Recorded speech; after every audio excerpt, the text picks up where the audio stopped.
South ఇండియాలోనే biggest sorry store మన Varahi silks మన విజయవాడ ఎంజీ రోడ్లో ప్రారంభం.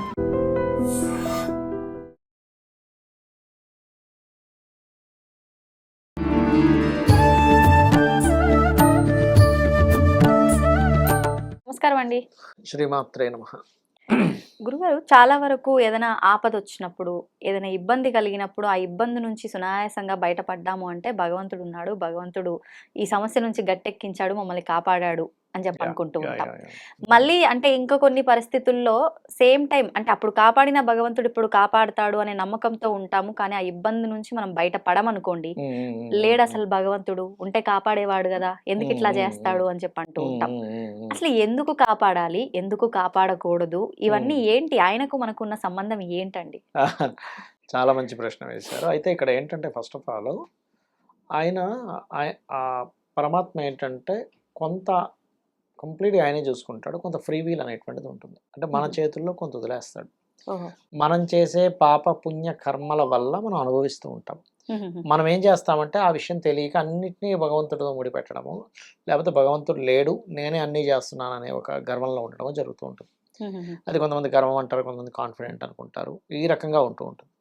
బట్ యాక్చువల్ ట్రూత్ ఏంటి అంటే ప్రతిదీ కూడా ఆ పరమాత్మ నడిపిస్తున్నాడు. ఇది ట్రూత్. ఇంకా అందులో డౌట్ ఏం లేదు. ఎందుకంటే ఇప్పుడు ఓన్లీ ఆర్గన్స్ ఇవన్నీ పర్ఫెక్ట్గా ఉంటే మనిషి బ్రతికి ఉండాలంటే మరి చనిపోయినోడికి ఏమవుతుందని, అన్ని ఆర్గన్స్ బాగానే ఉన్నాయి, బ్లడ్ ఉంది, అన్నీ ఉన్నాయి, కానీ ఏమైందంటే చనిపోయాడు. మరి ఎందుకు నిలబట్టడం లేదు? బికాజ్ లోపల నుంచి ఆత్మ వెళ్ళిపోయింది. ఆ ఆత్మ వెళ్ళి పరమాత్మలో కలిసిపోయిందా, ఇంకో జీవం ఇంకో జన్మెత్తిందో, సంథింగ్ జరిగింది అక్కడ. ఇక్కడ ఫస్ట్ ఆఫ్ ఆల్ ఏంటంటే ఒక క్లారిటీ పెంచుకోవాలి. ఏమిటా క్లారిటీ అంటే పాయింట్ నెంబర్ 1, ఒక శక్తి ఏదైతే ఉందో దాన్ని మనం పరమాత్మ అని పిలుస్తున్నాము. ఆ యొక్క మూల శక్తి రకరకాల రూపాలలో ప్రతి జీవిలోని ఉండి నడిపిస్తూ ఉంది. అయితే ఇక్కడ మీరు ఇందాక అడిగిన క్వశ్చన్కి అసలు కొంతమందిని కాపాడుతున్నట్టు అనిపిస్తుంది, కొంతమంది ఎంత వేడుకున్నా సరే అవ్వట్లేదు అనిపిస్తుంది. అంటే ఇక్కడ రీజన్ ఏమిటి అంటే వాళ్ళ పుణ్యాలను బట్టి వాళ్ళని కాపాడడం జరుగుతుంది. వాళ్ళ కర్మలను బట్టి అది వాళ్ళ జీవితం అనేది వెళ్తూ ఉంటుంది. సింపుల్గా చెప్పాలంటే మనకు ఆదిశంకరాచార్యుల వారి వృత్తాంతంలో కూడా ఆదిశంకరాచార్యుల వారు ఆ ఉసిరికాయ ఇచ్చిన ఆవిడ గురించి లక్ష్మీదేవిని ప్రార్థించినప్పుడు ఫస్ట్ లక్ష్మీదేవి వచ్చి శంకర ఏం కావాలంటే ఈవిడికి ప్రసాదించమ్మా అంటే ఫస్ట్ ఆవిడ బుక్ ఓపెన్ చేస్తుంది. అసలు ఎంత పుణ్యం ఉంది, పుణ్యం లేదు, నేను ఎట్లా ఇవ్వాలి అంటే లక్ష్మీదేవి ప్రత్యక్షమై కూడా పుణ్యం లేదంటే వెళ్ళిపోతానంటుంది. అప్పుడు ఆదిశంకరాచార్యుల వారు అమ్మ ధర్మం పాటించింది కదా ఇవ్వు అన్నప్పుడు ఉసిరికాయలు పడతాయి. సో ఇట్స్ వెరీ క్లియర్, మీరు ఎంత పుణ్యాన్ని సంపాదించుకుంటున్నారు అనేదే కౌంటబుల్. అంటే ఒకవేళ గత జన్మలో చేసిన పుణ్యం తక్కువగా ఉన్నప్పటికీ లేకపోయినప్పటికీ ఇప్పుడు ధర్మంగా ఉంటే కూడా మీకు కాపాడుతుంది. అంటే చిన్న ఎగ్జాంపుల్ అండి, ఇప్పుడు ఈ ఆఫీస్ నడుస్తుంది, ఒక 400 మంది ఉంటారు ఎగ్జాంపుల్ ఎంప్లాయీస్. ఇందులో ఎవరైతే సిన్సియర్గా పనిచేస్తూ ఉంటారో వాళ్ళ మీద ఎక్కడో దగ్గర యాజమాన్యానికి ఎంతో కొంత తీసేయాలంటే ఆలోచిస్తారు, కొంతమంది తీసి మార్చేసేటప్పుడు. కానీ ఎవరైతే సరిగ్గా చేయట్లేదో వర్క్ వాళ్ళని తీసేయడానికి ఫస్ట్ లిస్ట్లో పెడతారు. ధర్మం కదా, వాళ్ళ వృత్తి ధర్మాన్ని వాళ్ళు పాటిస్తున్నారు, సింపుల్. అట్లాగే మనము ఏదైతే ధర్మాన్ని పాటిస్తామో, ధర్మబద్ధంగా మనం ఏదైతే కర్మ చేస్తామో అది పుణ్యంగా మారుతుంది. ఇక్కడ ఏంటంటే ఫస్ట్ ఆఫ్ ఆల్ పుణ్యం ఎలా వస్తుంది? పరోపకారం పుణ్యం, పరపీడనం పాపం. మనం చూస్తూ ఉంటాం సొసైటీలో, ఏమండి వాడు అందరినీ కాల్చుకు తింటాడు, వాడు మహాక్రూరుడు అయినా వాడు బాగున్నాడు. కారణం ఏంటంటే వాడు పూర్వజన్మ పుణ్యం ఉండి నడుస్తుంది. శిశుపాలుడు శ్రీకృష్ణ పరమాత్మని అనరాని మాటలు అంటూ ఉంటాడు. 100 తప్పులు అయిపోయేదాకా సైలెంట్గా ఉంటాడు, 100వ తప్పు అవగానే చక్రం వదిలి చంపేస్తాడు. ఇక్కడ ఏంటంటే మనం అసలు మన కర్మలు ఏమిటి, మనం అసలు దేని మీదకి భూమి మీదకి వచ్చాము అనే విషయాన్ని మర్చిపోయి బంధాలలో ఇరుక్కుపోయి అయ్యో ఏంటిది అంటే, కొంతమందికి చాలా సాడ్ విషయం చెప్పాలంటే వయసులో ఉన్న కొడుకు చచ్చిపోతాడు, వయసులో ఉన్న భర్త చనిపోతాడు, లేకపోతే తల్లిదండ్రులకి ఇంకా చిన్నపిల్లగా ఉండగానే తండ్రి చనిపోతాడు. ఇలాంటివి జరుగుతున్నప్పుడు ఏమవుతుంది అంటే మనకి చిచి నేను ఇంత దేవుణ్ణి ప్రార్థిస్తే అవ్వలేదేమిటి, ఇలా జరిగింది ఏంటి, సో దేవుడు లేడు, భగవంతుడు లేడు, ఇదంతా ట్రాష్ అనే ఒక ట్రామాలకు గురవుతారు. కానీ నేను మీకు ఒక విషయం చెప్తా. మహాభారత తెలుసు కదా, మహాభారత యుద్ధంలో శ్రీకృష్ణ పరమాత్మ ఎవరితో దగ్గరగా ఉంటాడు? అర్జునుడు. అతనికి రథసారం చేశాడు కదా. ఆ శ్రీకృష్ణ పరమాత్మ అంత దగ్గరగా ఆ 18 రోజుల యుద్ధంలో ఉన్నప్పటికీ కూడా అర్జునుడి యొక్క పుత్రుడు అభిమన్యుడు యుద్ధంలో చచ్చిపోతాడు, వాళ్ళు దొంగ దెబ్బ తీయడం వల్ల.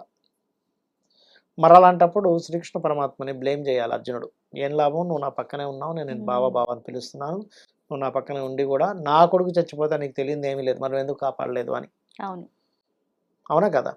ఇంకా కృష్ణుని వదిలేయాలి, నువ్వు పరమాత్మ కాదని చెప్పి ద్వేషించాలి, అలాంటి సంఘటన ఎక్కడ జరగల. ఎందుకు అంటే శ్రీకృష్ణ పరమాత్మ యుద్ధానికి ముందు కరెక్ట్గా యుద్ధ రంగంలోకి వెళ్ళినప్పుడు అక్కడ ఉన్న వాళ్ళందరినీ చూసి మనుమలని, తాతల్ని, గురువులని, సహోదరులని, మిత్రులని అందరినీ చూసి హృదయము ద్రవించి నకాంక్షే విజయం కృష్ణ అని చెప్పి అన్నాడు. నాకు విజయం వద్దు, రాజ్యం వద్దు, ఏమీ వద్దు, అవును. వీళ్ళందరూ నేను చంపడం ఏమిటి, వర్ణ సంక్రమం జరిగిపోతుంది, అదే అయిపోతుంది, ఇదే అయిపోద్ది అన్నాడు. అప్పుడు శ్రీకృష్ణ పరమాత్మ చెప్పాడు, అరే పిచ్చోడా, వీళ్ళందరూ కొన్ని వందల జన్మలు ఎత్తుతున్నారు, మళ్ళీ చచ్చిపోతున్నారు, మళ్ళీ పుడుతున్నారు, నువ్వు చంపేదేం లేదు అక్కడ, నీ ధర్మం నువ్వు పాటించు, క్షాత్ర ధర్మం నీకు రావాల్సిన అర్ధరాజ్యం కోసం నువ్వు అలాంటి వాళ్ళు పరిపాలిస్తున్నప్పుడు, క్షత్రియులు అలాంటి వాళ్ళు పరిపాలనలో ఉంటే ప్రజలందరూ ఇబ్బంది పడతారు. నీ క్షత్రియుడిగా నీ ధర్మం ఏంటి, నువ్వు నీ రాజ్యాన్ని నువ్వు గెలుచుకోవాలి, అంతేగాని ఇవన్నీ పెట్టుకోవద్దు, ఈ సెంటిమెంట్స్ పెట్టుకోవద్దు, నీ ధర్మాన్ని నువ్వు పాటించని చెప్తాడు. అంటే ఇక్కడ అర్థం ఏమిటి, మనం అనవసరమైన బంధాల్లో ఉంటున్నాం, కొడుకు తండ్రి ఇవన్నీ అని, వాటిని కేవలం ఒక డ్యూటీలా చేస్తూ మనం ఎలా తరించాలి, మన ధర్మం ఎలా పాటించాలో తెలుసుకోవాలి. ఆ యొక్క క్లారిటీ శ్రీకృష్ణ పరమాత్మ అర్జునుడికి ఇచ్చేసాడు స్టార్టింగ్లోనే. ఇచ్చాడు కాబట్టి ఓహో ఓకే, ఇది జస్ట్ మనం ఆత్మస్వరూపం, ఈ శరీరం అంతా బయటికి కనబడుతుంది, మనం చొక్కా పాడైపోతే తీసి పడేసి మళ్ళీ కొత్త చొక్కా అలా వేసుకుంటాము, సేమ్ యాస్టీజ్ అంతే ఈ శరీరం కూడా ఒక క్లారిటీ వచ్చింది కాబట్టి అభిమన్యుడు చనిపోయినప్పుడు బాధపడ్డాడు, కానీ ఎక్కడా కృష్ణుని వ్యతిరేకించలే. అర్జునుడి కంటే సన్నిహితంగా ఉండేటువంటిది ఎవరున్నారండి చెప్పండి అసలు?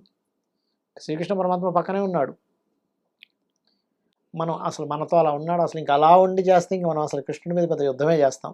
నువ్వు పక్కనే ఉండి ఏం లాభం, మనకి ఇంకా క్లారిటీ లేక మనం ఇంకా ఏమో ఉన్నాడో లేడో అన్న దీంట్లో ఉన్నాం, అంటే ఇంకా మూర్ఖంగానే ఉన్నాం మనం.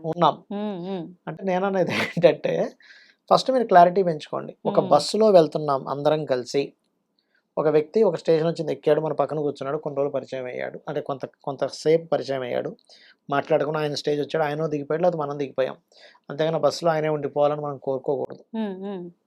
అలాగే ఈ యొక్క ఫ్యామిలీలో మన చుట్టూ ఉండేటువంటి దీంట్లో ఒక జీవుడు మనకి ఆ వ్యక్తికి, అది భార్యాభర్త కావచ్చు, పిల్లలు కావచ్చు, ఉండే రుణాన్ని బట్టి వచ్చి కనెక్ట్ అవుతున్నాడు, అయిపోగానే బస్సు దిగిపోయినట్టుగా వెళ్ళిపోతున్నాడు మన లైఫ్లో నుంచి. ఈ క్లారిటీతో మనం బ్రతకాలి ఎప్పుడు కూడా. అలాగే మనల్ని మనం ఉద్ధరించుకోవడం చూసుకోవాలి. మీరు ఎన్ని చేసినా, అంటే ఎన్ని డబ్బులు సంపాదించినా, ఎన్ని బిల్డింగ్లు కొనుక్కున్నా, ఎన్ని కార్లు కొనుక్కున్నా, ఎంత జలసాలు చేసినా, ఏమి చేసినా కూడా మీకు మిగిలేది ఏమిటంటే మీరు చేసుకున్న పుణ్యం. పరోపకారం పుణ్యం, పరపీడనం పాపం. నువ్వు అవతల వాళ్ళని ఇబ్బంది పెడుతున్నావు, నువ్వు ఎన్ని పూజలు చేసినా వేస్ట్. అవతల వాడిని మనసులో ఒకటి అనుకుని బయట ఒకటి నటిస్తున్నావు, నువ్వు ఎన్ని పూజలు చేసినా వేస్ట్. నీ యొక్క మానసిక స్థితి ప్యూర్గా ఉండడమే భగవంతుడికి కావాలి. నువ్వు ఎప్పుడు కూడా పక్కవాడికి బాగుండాలని కోరుకోవాలి, పక్కవాడు బాగుపడాలని కోరుకోవాలి, అందరిలో నువ్వు ఉండాలని కోరుకోవాలి, అందరూ బాగుండాలని కోరుకోవాలి, అందులో నువ్వు ఉండాలని కోరుకోవాలి. పక్కవాడు నాశనం అయిపోవాలని నువ్వు పూజలు చేస్తే అది నీ నాశనానికి ఉపయోగపడుతుందేమో కానీ నీ బాగుకి ఎక్కడ ఉపయోగపడదు.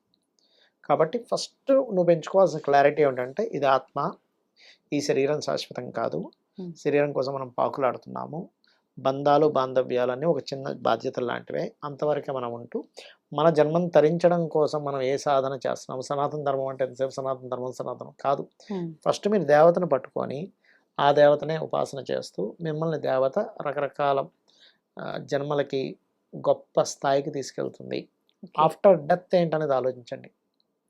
ఇక్కడ ఉన్నది ధర్మంగా బ్రతకండి, ఆఫ్టర్ డెత్ ఏంటని ఆలోచించండి. మీరు సంపాదించిన బిల్డింగ్లు, డబ్బులు ఏవి రావు మీ వెనకతల.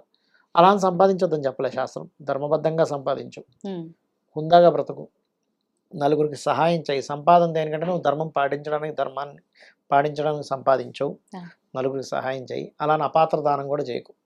నేను కూడా కొన్నిసార్లు అపాత్ర దానాలు చేసిన తర్వాత బాధపడ్డారు, ఎందుకంటే వీడికి ఇచ్చాను డబ్బులని, వాడికి ఏదో మంచి చేద్దామని. కాబట్టి అవన్నీ కూడా లైఫ్లో కొన్ని అనుభవాల ద్వారా వస్తూ ఉంటాయి. కాబట్టి ఏంటంటే మీరు ఆ యొక్క క్లారిటీ పెంచుకున్నంతసేపు మీకు భగవంతుడు అర్థం కాడు, ఆ యొక్క మూల పరమాత్మ యొక్క మ్యాజిక్ అనేది అర్థం కాదు మనకి. ఆ తెలియనంతసేపు మాయలో ఉంటాం. దేవుణ్ణి ఒకసారి కలిసి వస్తే ఓ అని చెప్పి హోమాలు చేసేస్తాం, కలిసి రాకపోతే దేవుడు లేడని మన దగ్గర పడుకుంటారు, అంతకు మించి కాసేపట్లో ఒక వైరాగ్యము అంతే. శ్మశాన వైరాగ్యం అంటారు చూసారా, శ్మశానికి వెళ్ళగానే ఇంకేముంది, అంత ఏమీ లేదు అనిపిస్తుంది, రెండు తెల్లారంగానే మళ్ళీ ఒకటి పరిగెడుతుంటారు, అంతే. అది ఫస్ట్ ఎంజాయ్ చేయాలి. అంటే మరి ఈ వైరాగ్యము ఇదంతా కూడా కాసేపు అనిపించటము అనిపించకపోవడం కూడా ఆయన లీల కాదంటారా? మనసు మాయ అండి, మాయ, మహామాయ. అమ్మవారే మహామాయ. మనల్ని మోహంలో ఆవిడే ఉంచుతుంది. ఆవిడ పాదాలు పట్టుకుంటే ఆవిడే ఆ మోహం నుంచి బయటపడేస్తుంది. ఈ మాయలో ఉంచేది ఆవిడే. ఈ మాయ నుంచి బయటపడేసేది ఆవిడే. ఓకే. అంటే మాయలో ఉన్నప్పుడు ఆ మార్గంలోకి వెళ్ళడానికి మనం ఆలోచన చేస్తున్నామా లేదా అని పరీక్ష అనుకోవచ్చా? అంతే. మీరు లలిత సహస్రనామాలు అర్థం చేసుకుంటూ గీతని పూర్తిగా మీకు అర్థమైపోతే మీరు మాయ నుంచి బయటపడతారు. సింపుల్. ఓకే, ధన్యవాదాలండి. శ్రీమాత్రే నమః. And for more videos, Please subscribe to iDream. Please subscribe to iDream. Please subscribe iDream. And please subscribe to iDream. For more videos, subscribe to iDream. please like, share and subscribe to the channel. Congratulations, iDream. Subscribe to iDream. Subscribe to iDream. So subscribe to iDream Media. iDream की iDream team अंदर की huge congratulations. Please subscribe iDream Media. Please subscribe to iDream. Subscribe iDream. Please subscribe to iDream. iDream అంటే నా కళల channel subscribe చేసుకున్నారు, నోరు తిరుగుతలేదు. మీరైతే గంట గుర్తు కొట్టండి. For more such videos, please subscribe to iDream. Subscribe to iDream. Please subscribe to iDream. Please subscribe iDream Media. Please do subscribe to iDream. Please subscribe to iDream Media. For best entertainment and information, please subscribe iDream. And don't forget to subscribe to iDream.